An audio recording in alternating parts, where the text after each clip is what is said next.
Hello everyone. स्वागत है आप सभी का आपदा क्लासेस में। और कैसे हैं आप सभी? आशा करते हैं कि आप सभी अच्छे होंगे और आपकी जो तैयारी है वो बहुत बेहतर तरीके से चल भी रही होगी।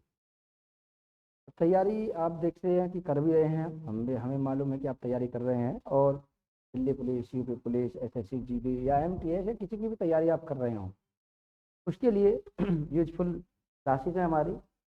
हर एक एग्जाम में पूछी जाती है और मैंने कहा ना कि हर एक टॉपिक से मैं संबंधित क्वेश्चनों को आपको बताऊंगा कि जो टॉपिक मैं पढ़ा रहा हूँ वहाँ से क्वेश्चन पूछे जाते हैं।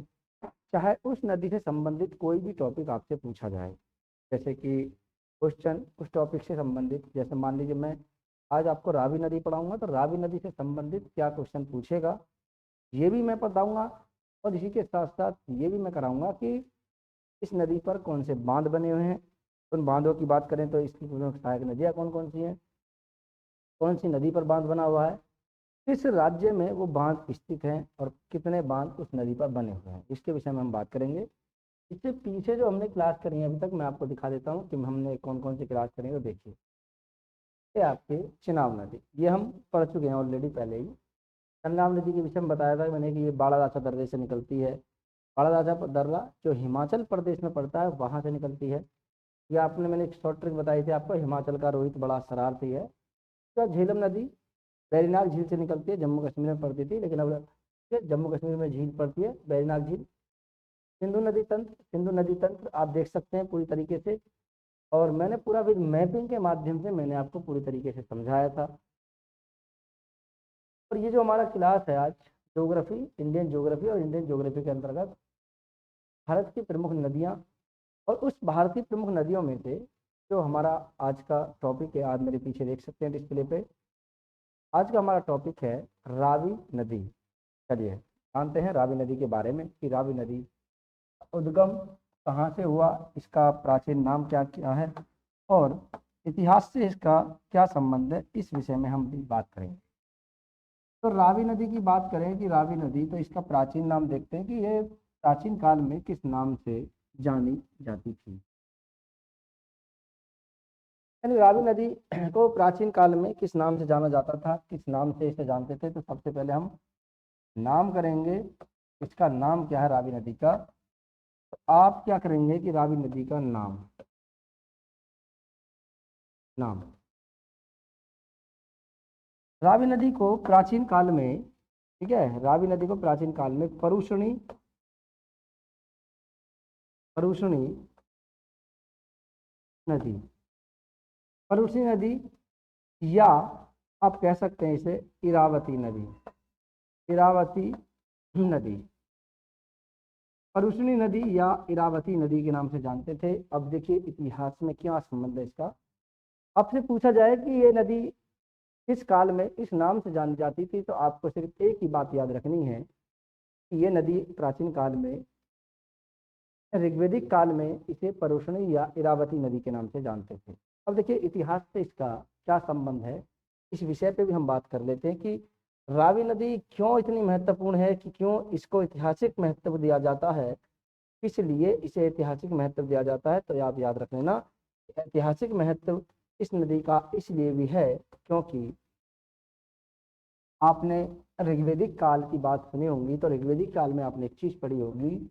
ऋग्वेदिक काल में एक युद्ध हुआ था, उस युद्ध को हम जानते हैं, किस नाम से जानते हैं, तो देखिए आज से लगभग 1400 ईसा पूर्व, ठीक है, 1400 ईसा पूर्व की ये बात है। और 1400 ईसा पूर्व में दो गुट थे, 1400 ईसा पूर्व में दो समुदाय थे। एक था भरतकुल, भरतकुल, एक भरतकुल, और दूसरे थे अनार्य।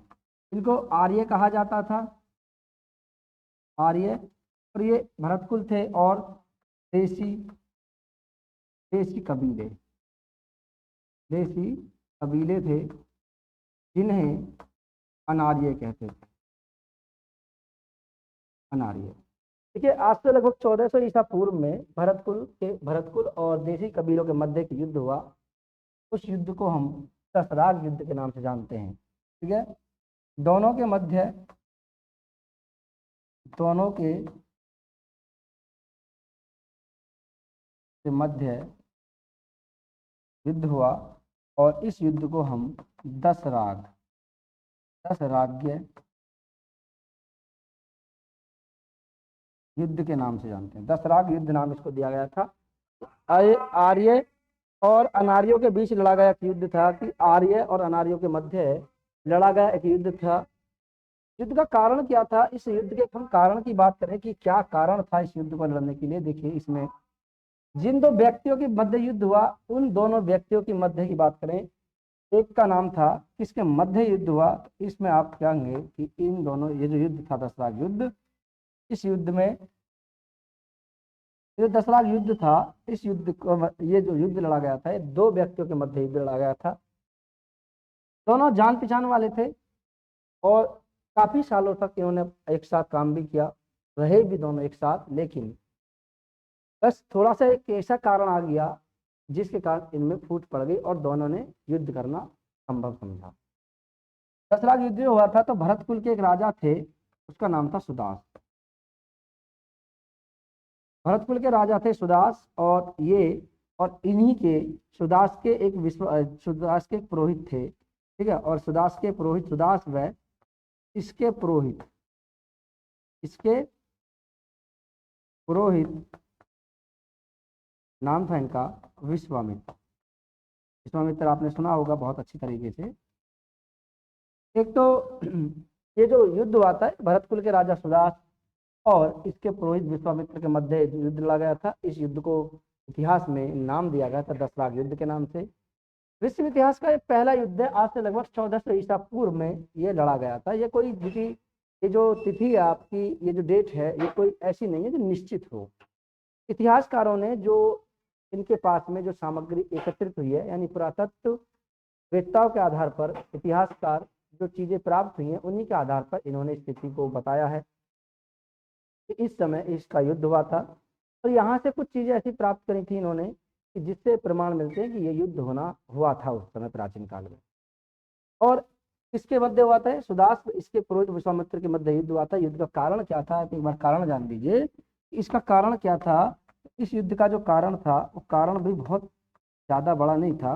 कारण इतना था कि जो सुदास थे, इनके जो पुरोहित थे विश्वामित्र, इनको हटाकर इनके स्थान पर एक व्यक्ति को लाना चाह रहे थे जिनका नाम था गुरु वशिष्ठ। विश्वामित्र को हटा करके इनके स्थान पर गुरु वशिष्ठ को लाना चाह रहे थे। जब गुरु वशिष्ठ को लाना चाह रहे तो इसका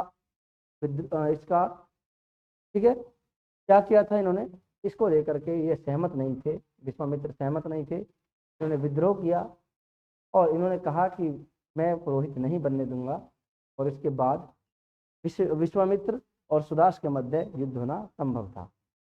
विश्वामित्र ने 10 ऐसे कबीलों को इकट्ठा किया जो अनार्य थे, यानी आर्य वो लोग जो संस्कृत भाषा बोलते थे, जो अपने आप को श्रेष्ठ बताते थे संस्कृत भाषा के हिसाब से। अनार्य वो थे जो संस्कृत भाषा नहीं जानते थे, ये देसी कबीले थे। इन कबीलों को इकट्ठा किया किसने?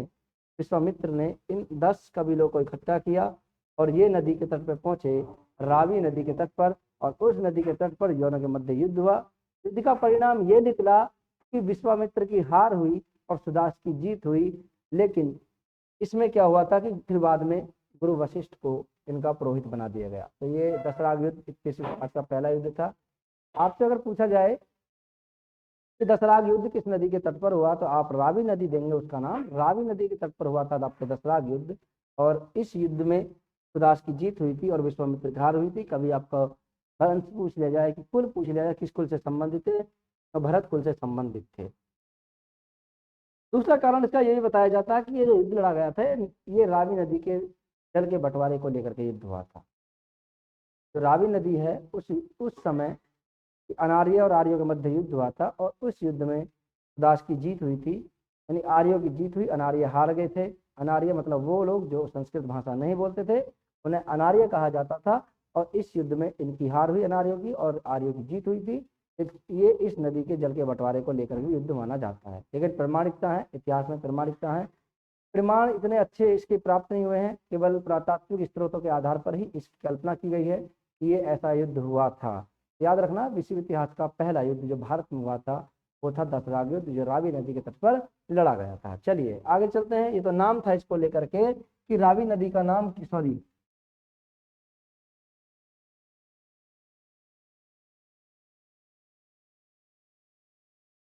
देखिए यहाँ पर थोड़ी सी मिस्टेक हो गई है, और मिस्टेक बहुत बड़ी हो गई है यहाँ पर, थोड़ी सी मिस्टेक इतनी बड़ी हो गई है यहाँ पे। ये जो नदी है ये हम रावी नदी पढ़ा रहा हूँ, और यहाँ पे चिनाब पे मैंने ध्यान नहीं दिया है, तो बाई मिस्टेक आप इसको थोड़ा सा कर लीजिए, थोड़ा सा, ठीक है। अब यहाँ तक मैं आ गया हूँ तो मैं अब पीछे नहीं हटूंगा, आप इसको एक काम कीजिए, ये आपको रावी नदी देखिए, ठीक है। रावी नदी, वो चिनाब नदी हो गया है थोड़ा सा बाई मिस्टेक, और मुझे लग रहा है कि आपको 5-6 मिनट हो भी गई है शायद। और याद रखना, थोड़ा मैं इसको रावी नदी कर देता हूँ, यहाँ पे क्या कर देता हूँ जी, रावी नदी, ठीक है।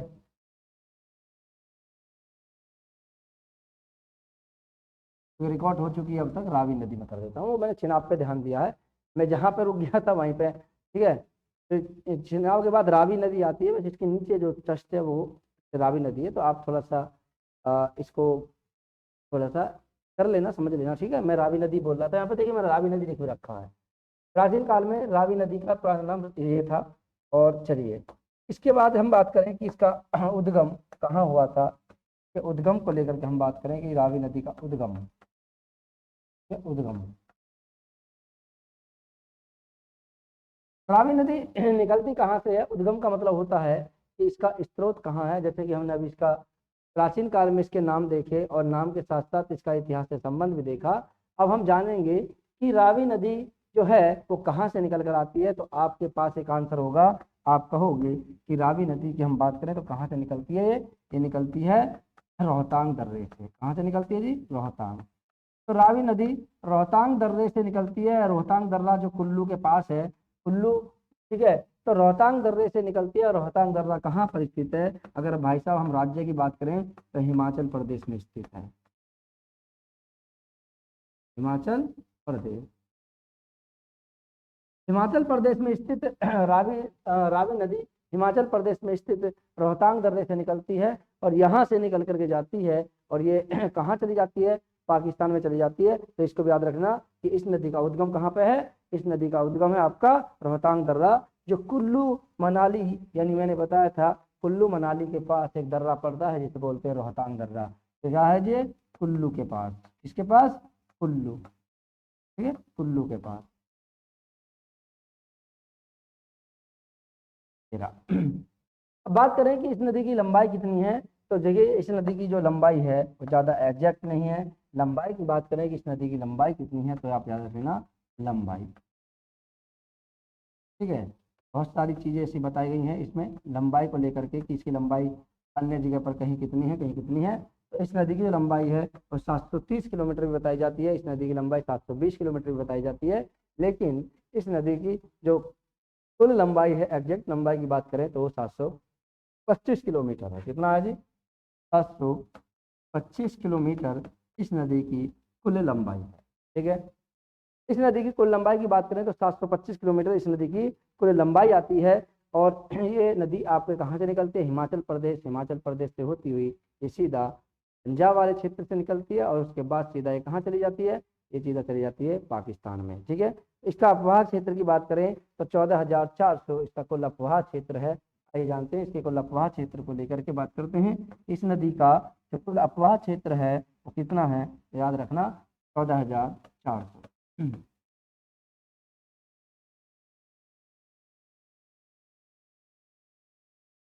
14,400 किलोमीटर स्क्वायर कितना है जी, 14,000, यानी कितना है 14,400 किलोमीटर स्क्वायर। 14,400 किलोमीटर स्क्वायर इस नदी का अपवाह क्षेत्र है, जिसमें से भारत में 5,971 किलोमीटर अपवाह क्षेत्र इसमें भारत में है। ये कितना है, भारत में। तो भारत की बात करें तो भारत में इसका अपवाह क्षेत्र कितना है, तो भारत में इसका अपवाह क्षेत्र है, ठीक है, ये 400 है। और भारत की बात करें कि भारत में कितना है, भारत में है 5,971 किलोमीटर स्क्वायर। जो बाकी बचेगा 14,400 में से इसको माइनस कर दीजिए, 5,971 को माइनस करेंगे कितना आ जाएगा, 9 आ जाएगा, ठीक है। 9 आ जाएगा, यहाँ से करेंगे 2 आ जाएगा, ठीक है, क्योंकि भाई साहब कितना है, ठीक है, देखिए कितना हो जाएगा। देखिए अपवाह क्षेत्र की बात करें तो कोई ऐसा एग्जैक्ट अपवाह क्षेत्र नहीं होता है इसका कि भैया पूरा ही लें, ठीक है। तो अब हम क्या करते हैं, चलिए यहाँ पर जो है ये, ठीक है, 5,000 971 किलोमीटर। लेकिन घट बढ़ भी सकता है, जरूरी नहीं है कि भाई साहब इतना अफवाह क्षेत्र रहे, लेकिन अब जो इस समय अफवाह क्षेत्र है वो 5,971 किलोमीटर के आसपास है। घट बढ़ सकता है, याद रखना इसको लेकर के। जितना बचेगा वो शेष जो है, इतना तो भारत में कर दिया, आप शेष कर दीजिए यहाँ पे शेष। चलिए मैं घटा के दिखा देता हूँ, आप कहोगे घटाने नहीं आता सर को, मैं घटा के दिखा देता हूँ। यहाँ से 9 हो गया, 2 हो गया, और इसके बाद भाई साहब यहाँ पे 3 है, 13 में से 9 गए 4 हो गया, ठीक है। और भाई साहब यहाँ पे 13 में से 5 गए 8, 8,429, 8,429 किलोमीटर स्क्वायर का जो क्षेत्रफल है वो कहाँ है, वो है आपका पाकिस्तान में। तो कुल अफवाह क्षेत्र 14,400 किलोमीटर, इसमें से 5,971 किलोमीटर स्क्वायर आपको भारत में है, और इसके साथ साथ इसका कुल अफवाह क्षेत्र बाकी बचा हुआ पाकिस्तान में है, ठीक है। इस नदी की हम बात करें तो इस नदी के जो हम उसकी बात करें कि प्रमुख सहायक नदियों की, तो कौन कौन सी सहायक नदियां हैं, तो इस नदी में कुछ, इस रावी नदी की कुछ प्रमुख सहायक नदियां भी आती हैं, जिनमें से तईवा है, वैरी नाला है और तांतगारी है। ये कुछ प्रमुख सहायक नदियां हैं इस नदी की। तो यहाँ पर हम सहायक नदियों की बात करें कि रावी नदी की कुछ प्रमुख सहायक नदियां, आप देखना रावी नदी की कौन कौन सी सहायक नदियां हैं, ठीक है। तो सहायक नदियां,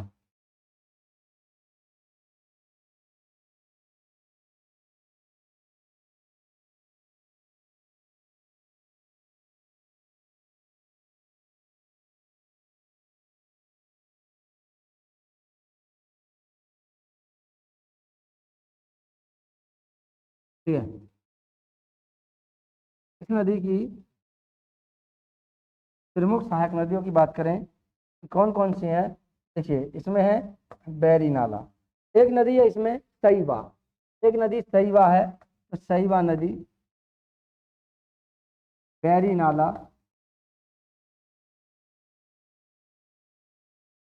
और कांतगारी, कांतगारी।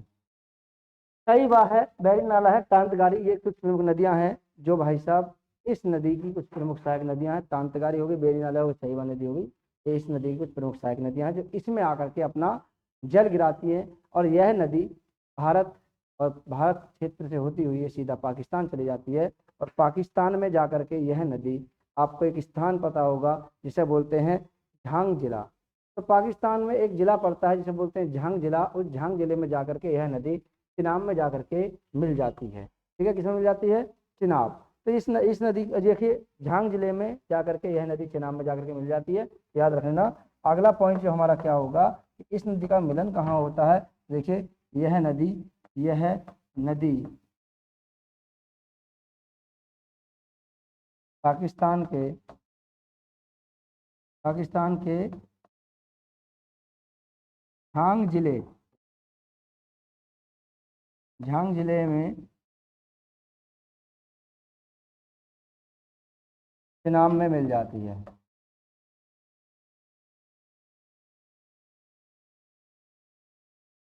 चिनाब में मिल जाती है, याद रखना। तो यह नदी झांग जिले में चिनाब में जाकर के मिल जाती है, और इस नदी पर कुछ प्रमुख बांध भी बने हुए हैं जो हिमाचल प्रदेश में स्थित है। तो देखिए इस नदी पर 3 प्रमुख बांध बने हुए हैं, कौन कौन से हैं, इस नदी के प्रमुख बांधों की बात करें कि कौन कौन से प्रमुख बांध हैं इस नदी पर। जो बांध हैं उन बांधों की संख्या है 3, कितनी है जी, 3। अब इन तीनों के नाम क्या क्या हैं, तो देखिए इन तीनों के जो नाम हैं, एक का नाम है Chamera, Chamera first,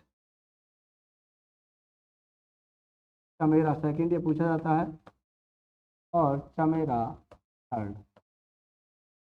Chamera first, Chamera second and Chamera third, इस नदी पर 3 प्रमुख बांध बने हुए हैं। और ये तीनों के तीनों बांध कहाँ स्थित है, ये तीनों के तीनों बांध जो स्थित हैं वो कहाँ पर है, वो हिमाचल प्रदेश में स्थित है। तो हिमाचल प्रदेश में स्थित इस नदी पर 3 प्रमुख बांध हैं, और इन तीनों बांधों के नाम की बात करें तो चमेरा फर्स्ट, चमेरा सेकंड और चमेरा थर्ड। इस नदी के जल को कंट्रोल करने के लिए भारत ने इस नदी पर 3 प्रमुख बांध बनाए थे जो हिमाचल प्रदेश में स्थित हैं, और इस नदी को हम कहते हैं परुषणी या रावी नदी। तो प्राचीन काल में इस नदी को किस नाम से जानते थे, परुषणी या रावी नदी के नाम से जानते थे, इसको याद रख लेना, ठीक है। चलिए, तो आज जो हमारा टॉपिक था वो रावी नदी को लेकर के था, रावी नदी। तो हमने सिंधु नदी तंत्र के अंतर्गत एक एक टॉपिक को हम लेकर के चल रहे हैं। ज़्यादा बड़ी क्लास ना हो इसलिए हम क्लास को कम कर रहे हैं, क्योंकि ज़्यादा अगर क्लास करते हैं आप तो बोर महसूस करोगे, क्योंकि बहुत सारी चीज़ें ऐसी होती हैं आप पढ़ना पसंद नहीं करते हो लेकिन फिर भी पढ़नी पड़ती हैं। तो याद रखना कि यहाँ पर जो चीज़ें हैं कि आपको वही चीज़ें प्रोवाइड की जा रही हैं जो एग्जाम की दृष्टि से इम्पोर्टेंट है। किसी भी एग्जाम की दृष्टि से आपको देखा जाए तो इसमें बहुत सारी चीज़ें ऐसी होती हैं जो इम्पोर्टेंट होती हैं। आप इसको 1-2 बार रिवाइज कर लीजिए। मैं आशा करता हूँ कि आपके बहुत अच्छी तरीके से समझ आ जाएगा, बहुत बेहतरीन तरीके से आपको ये समझ आएगा, कंसेप्ट आपका क्लियर होता चला जाएगा। और जो भी चीज़ें आपको दिक्कत आ रही हैं तो कमेंट में हमें लिख दीजिए, हम आपको उन चीज़ों को फिर से समझा देंगे, फिर से दोहरा देंगे। ठीक है, ऐसा नहीं है कि हम इस चीज़ टॉपिक को पढ़ा रहे हैं, पिछले वाले टॉपिक को हम नहीं कराएंगे, नहीं। आपसे पूछिए, आपको कोई डाउट लग रहा हो तो उसमें आप हमसे पूछ सकते हैं, कमेंट करके हमें बताइए। ठीक है, चलिए तो मिलते हैं नेक्स्ट क्लास में। अपनी तैयारी बना के रखिए, जो भी एग्जाम आए उस एग्जाम में बैठिए, सेलेक्ट आप हुई और बिल्कुल हमें मत भूलना। मिलते हैं नेक्स्ट क्लास में, तब तक के लिए जय हिंद और जय भारत।